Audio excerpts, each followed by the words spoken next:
Yeah, that is. How long he can do that for, I don't know, because the pressure is on particularly because Ukraine and the West are aiming more and more for civilians. That's the soft target.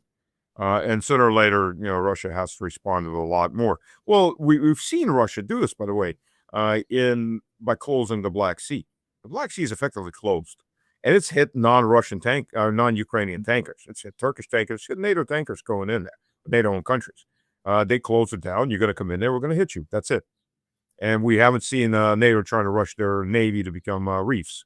They complain, they bitch, they moan, but they aren't going to do anything directly because the last thing the Turks need is a big war with Russia. And Ukraine has struck Turkish ships, it struck Greek ships, it struck numerous NATO ships. Ukraine, for all intents and purposes, all of its ports on the Danube and on the Black Sea are closed, which is a disaster for them on several levels. One, a lot of the heavier equipment was coming in that way by ship. Plus, they were exporting some of the heavy weapons that the U.S. gave them. Believe you me, the U.S. knows about this, no matter how much they say they don't. So the countries via those ports, cover them in grain and ship them out.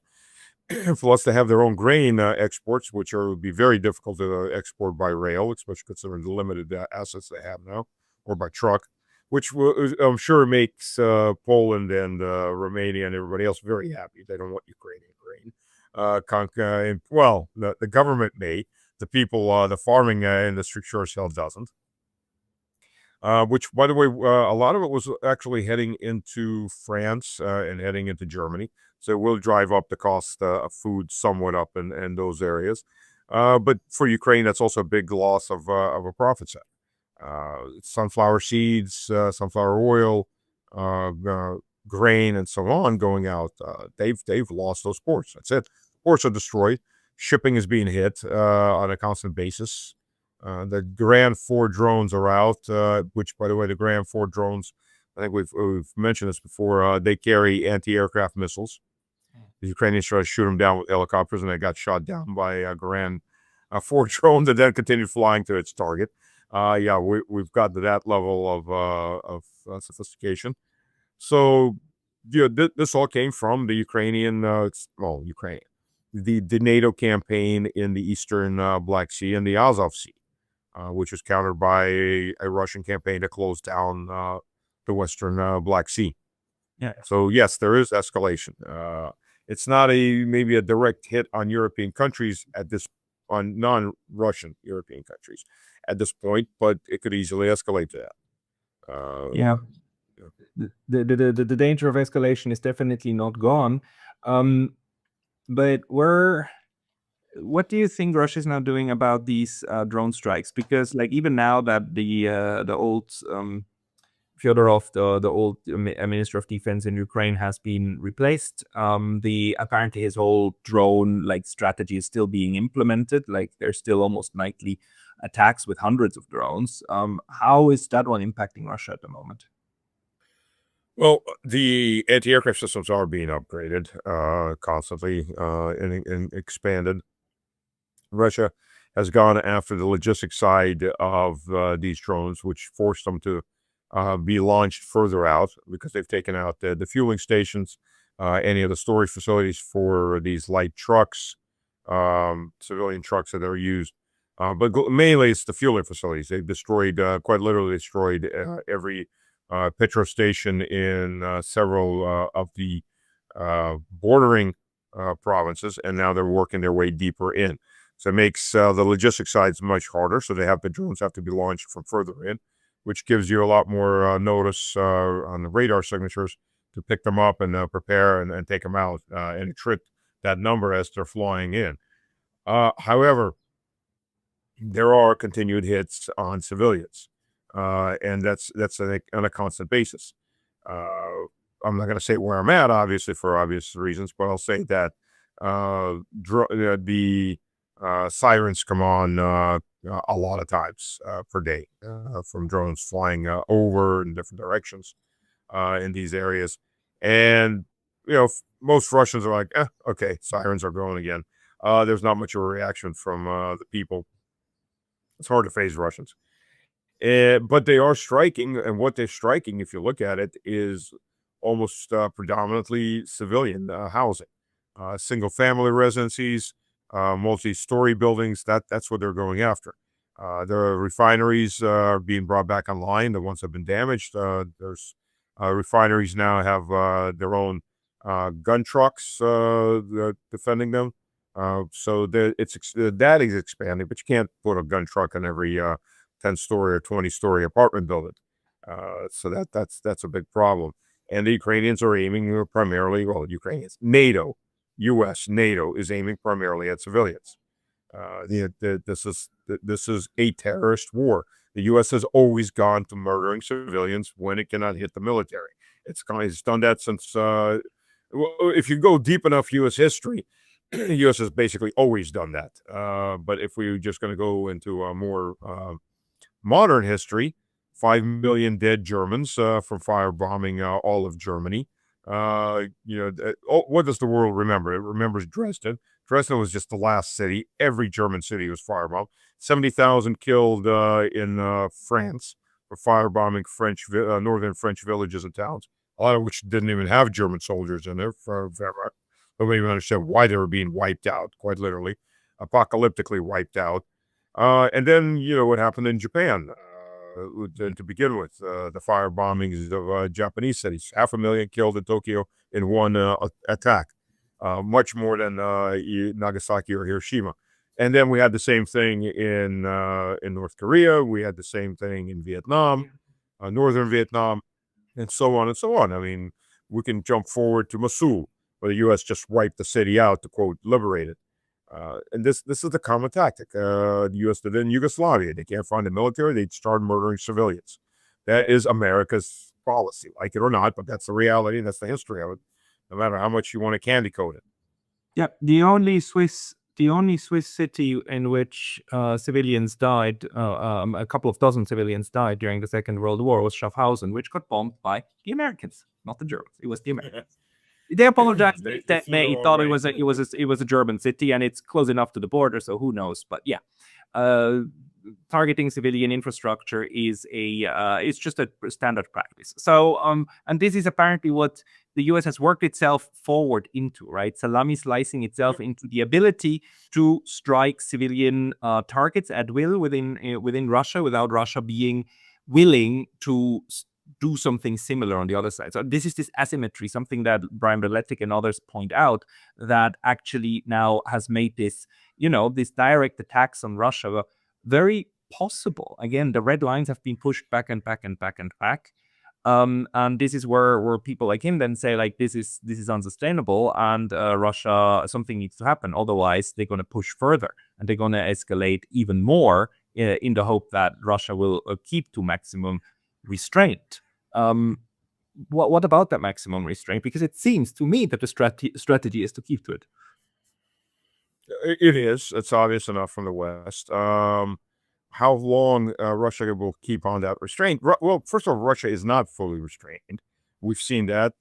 We've seen, well, I'll just say there have been mystery fires and things like that breaking out all over Europe and in industrial areas. We don't know where it's coming from. Maybe accidental and maybe not accidental. I cannot rule that out. But second of all, Russia's closed.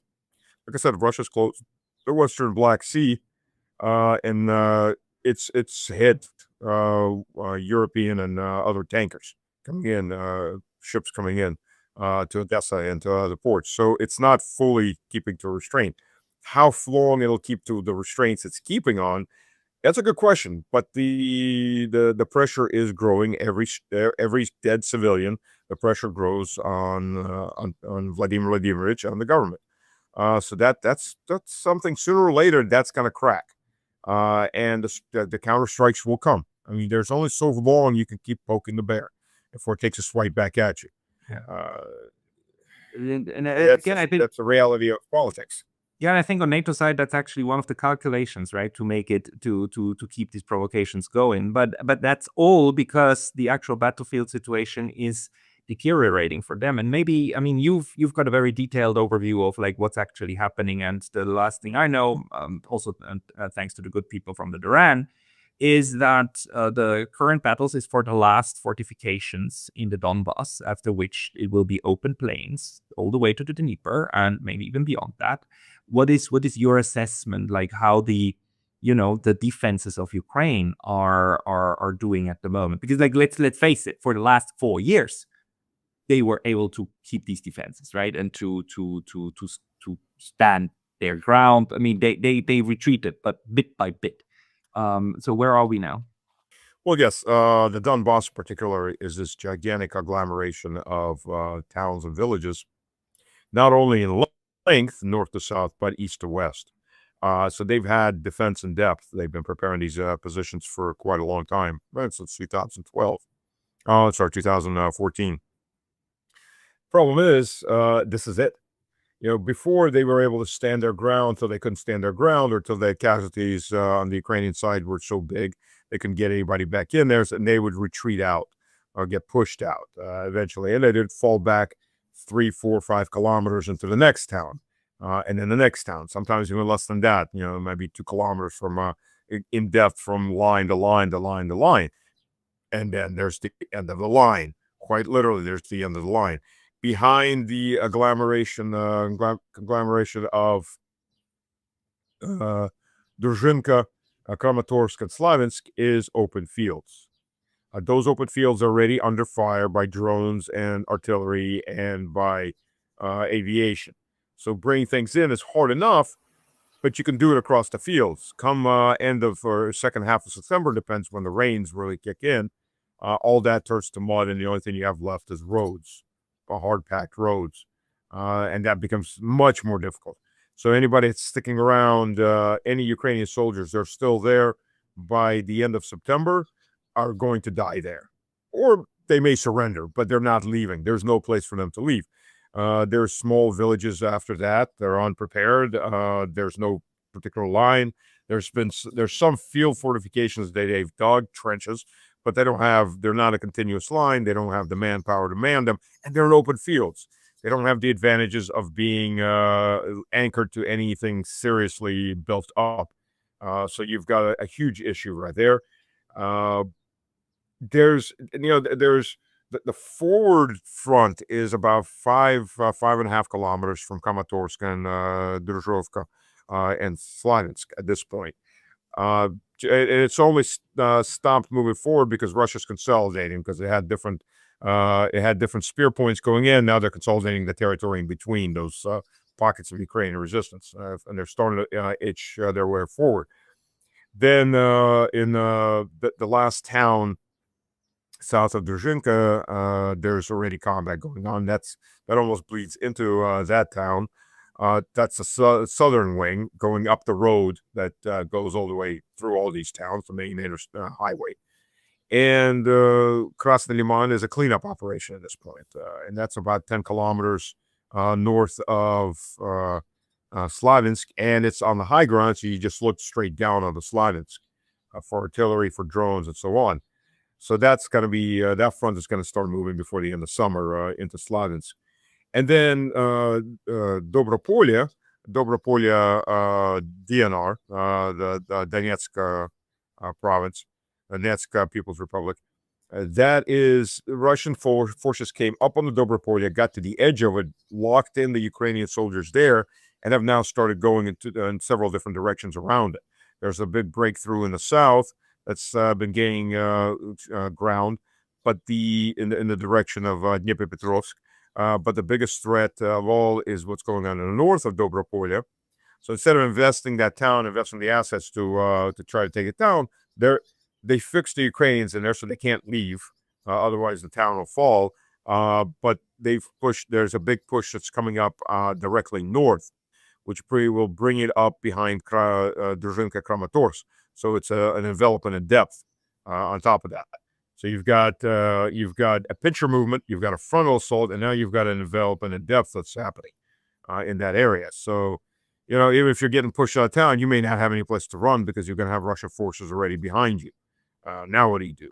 And this is going to be a big disaster. But this is the area that's sucking up most of the Russian attention at the moment. But it's not the only place. Northeastern Kharkiv Oblast is almost fully taken. That's about 15% of the oblast, but that would actually cut the front lines down by about 3/4 in that area. So you'll be able to concentrate troops a lot better. This is everything that's east of the Severna Donetsk River, which runs east of Kharkiv. Sumy, Russian troops are on the edges of Sumy. So that's another town. And Sumy, while not a key town as far as any kind of defensive lines, Sumy is a key logistical hub. You've got key interstates going from Kiev, from Chernigov into Sumy, going to Kursk into Sumy, from Sumy, and then going down into Kharkiv, southeast into Kharkiv. So that's Kharkiv's main lifeline to the east. You cut that, Kharkiv is basically surrounded. It's got rivers to the south. You can cut the bridges on the Severna Donetsk River, and Kharkiv is basically isolated at that point. So this is a cut in the logistics and an encirclement in depth of Kharkiv, because you're cutting it off from the area. So that's still rolling on. It's going to continue rolling on. There's not much the Ukrainians at this point can do. They are overstretched. They can bring in NATO. What France can toss in another 40,000 combat soldiers. That'll make a blip for a week or two or a month before there's not much left of them. Germany could do even less. Poland, if it really wants to fight, but Poland, if you think of what the situation between Poland and Kiev, between Warsaw and Kiev, it's primed now for Warsaw to go. And I think we're going to take our territories back. Thank you very much. The whole western, northwestern portion of Ukraine will make a protectorate for the citizens that we've given out, or the people that we've given out the Polish card to, which gives them basically, they're not citizens, but they have basically green, like American green cards. They have permanent residency allowed to them in Poland anytime they want to come in there. So just one step short of being citizens. So Poland has a foundation now, a political foundation, to go ahead and take it in. And anti-Ukrainian violence in Poland is skyrocketing right now. This all sounds quite dramatic, actually, for Ukraine. I mean, and what is your gut feeling like? At some point, something is going to speed up, right? Something is going to change the situation. At the moment, there's still this fight man on man, but at some point, this thing will open up, right? And it will cause quite a bit of panic that Ukraine, also once Kiev becomes maybe exposed enough to the advancement. What do you think? Is it still, because it seems to me that Vladimir Putin is actually quite optimistic at the moment. Do you think this might be the summer that then will lead to quite dramatic shift on the map that will also enable then a change in the politics of what is possible and what not? Maybe this will be the summer, but it'll be toward the end of summer. Maybe it'll be fall and into early winter. Autumn season, it all depends how long Ukrainian morale holds out in that last line of defense. Because once that cracks, at least up until you get up to Dnipropetrovsk, that releases a lot of Russian forces that can be shifted into other areas. Two, that's going to be a major morale blow to the Ukrainian military and to the Ukrainian population. Once that's completely gone, that last major defensive line is gone, and Russian advancement, even say Russian advancement goes up to, say, 300, 400 meters a day. So 2-3 kilometers in depth per week. That's already, compared to everything that's been going on for the last 5 months, that's a massive breakthrough. And in truth, it's going to accelerate, because even drone warfare, those drone operators are usually pretty close up to the front. And it's all fine and dandy while the front's not moving much or at all. They can get up there, they can do their missions, they can get back. But if the front's moving on a continuous basis, it's much harder to get your drone operators up there and keep them alive. Because ahead of that front, by the way, are going to be lots and lots of recon and the sabotage units fanning out. Basically, the skirmishers of the modern world are going to be fanning out forward. it's going to be making a massive, massive problem for anybody trying to get drone operators. But drone operators will have to start working from in depth, which is going to limit their capability of striking any further out into past the Russian lines. So it's going to make a lot of issues. And the panic. There's going to be societal panic, a lot more than it is right now. Societal fatigue is very high in Ukraine. By the few polls that can be trusted, it's over 60% want some kind of negotiated end. And probably, if you start asking them, do you want to have a referendum? Do you want to stay in Ukraine and go to Russia or go to Poland or go to Hungary? You'd be surprised how little Ukraine would be left at that point around Ukraine. So that's the situation. And I don't know how long the internal elements are going to be able to hold on the power.